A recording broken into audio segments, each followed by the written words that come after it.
Pinangangambahan ngayon ng Department of Agriculture ang posibleng malalang epekto ng El Nino sa buong Western Visayas.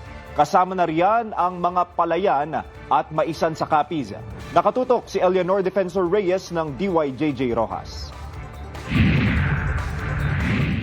Posibleng umabot sa 60% ng mga sakahan sa lalawigan ng Capiz ang maapektuhan ng El Nino ayon sa Department of Agriculture Western Visayas. Malaking porsyento ng pwedeng maapektuhan ang mga sakahan.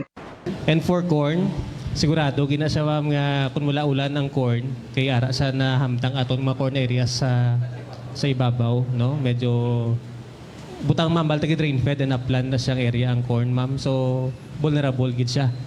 Ayon sa DA, kung titingnan ang epekto sa buong rehiyon, pangalawa ang Capiz sa lalawigan ng Iloilo sa mga lugar na madalas tamaan ng paulit-ulit na El Nino.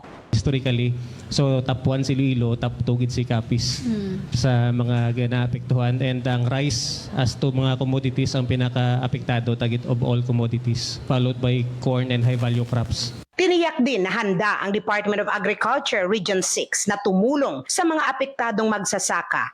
And of course, for the production support, ari lang si DA, no? I-maximize namon support para sa areas nga pwede man maximize ang production this cropping season.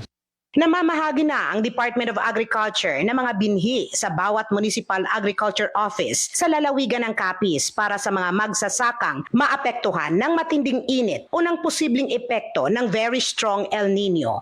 On the parts ng provincial government, no, we have this we're making sure na ang farmers are insured, no? May insurance sila ya para may kung nano matabo, insured sila sa ilang cropping. Kag may alternate source of livelihood. Ayon sa Provincial Agriculture ng Capiz, maaaring magtungo ang mga magsasaka sa kani-kanilang Municipal Agriculture Office para i-report ang lawak ng pinsala sa kanilang sakahan. Eleanor Defensor Reyes, IBC News.